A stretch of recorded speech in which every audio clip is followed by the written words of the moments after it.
Okay. So now was the verse abrogated? Abrogation means naskh. Did God change this law or no? You find that those narrations in Sunni works of hadith that talk about naskh, they are contradictory. Why? Some of them claim the Prophet abrogated the law. Allah revealed a verse in the Holy Quran, but the Sunnah, the Prophet in hadith, he said, stop this law. It should not continue anymore. That's the first claim. The second hadith that they have, or the second opinion that they have, they claim the Quran abrogated it, not the Prophet. Another verse came in the Quran which ended the temporary marriage. Which verse is that? That's verse 1 of Surah Al-Talaq. Allah subhanahu wa ta'ala states in the beginning of Surah Al-Talaq, Ya ayyuha nabiyyu, إذا طلقتم النساء فطلقوهن لعدتهن وأحصوا العدة. O Prophet, if you want to divorce women, you may do so by observing what? The iddah, the waiting period. So the Sunni argument is, see, this verse states every marriage must have a divorce. Now the temporary marriage, does it have a divorce or no? No. It does not have a divorce. How does it end? The time expires, or you can end it before that. So it does not have an official divorce. They're saying this verse in Surah Al-Talaq states that every marriage relationship must have a divorce. So effectively, this verse abrogated temporary marriage. Because it says that every relationship must end with divorce, and since the temporary marriage does not end with divorce, then what does that mean? There's no more temporary marriage. Now, even though you're not scholars of tafsir and Quran and experts, but I want to show you how silly this proof is, that I will ask you this question.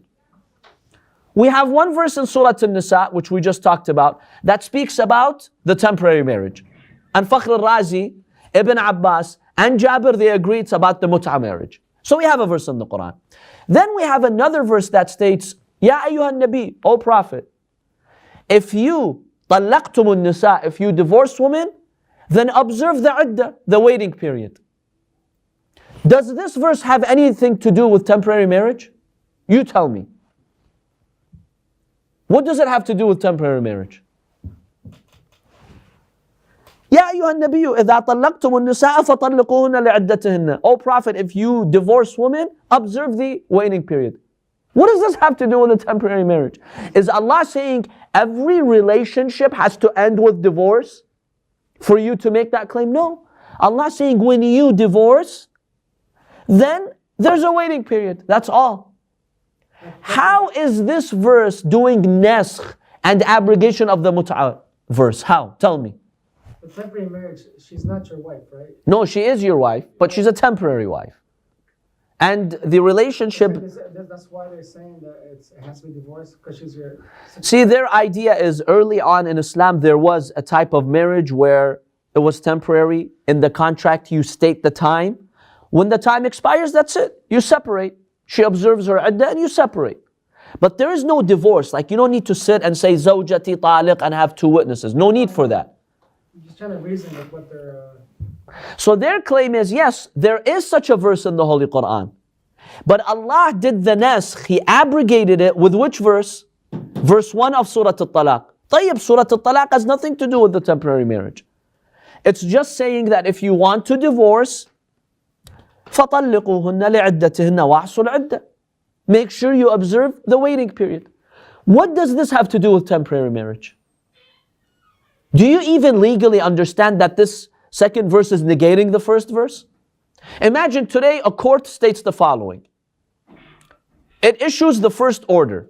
O people, we have something called temporary marriage.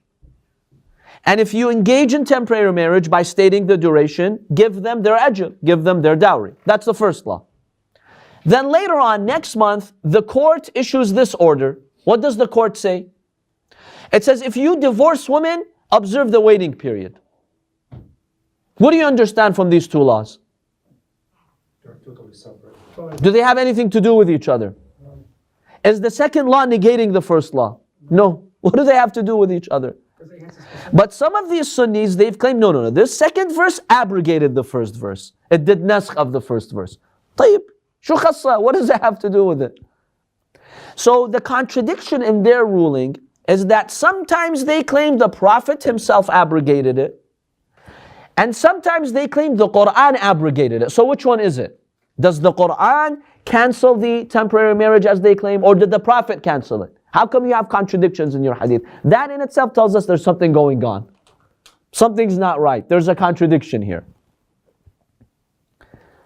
That's number two. Number three, we have authentic hadiths in Sunni sources, which I will share with you tonight, that Umar ibn al-Khattab is the one who banned it. Not the Quran, not the Prophet.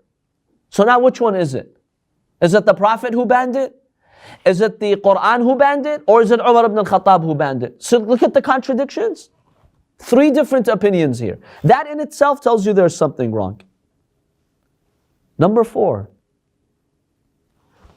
the mainstream Sunni comment or commentary on the temporary marriage is that it's immoral, غير أخلاقي. It's like prostitution, right? That's what they say.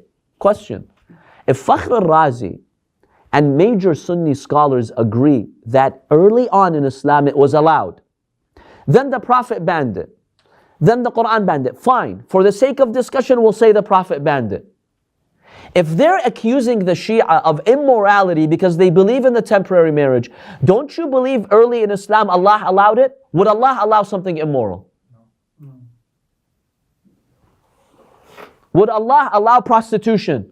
Because they say Mut'ah is prostitution. That's what they're saying. طيب, you guys agree that early on it was allowed, then the Prophet banned it. Why was it allowed then in the beginning? If it's immoral, if it's prostitution, it should never be allowed. That in itself tells you their argument does not hold. And they're being unjust in their evaluation of the temporary marriage. So these are 4 points before we actually examine the hadiths.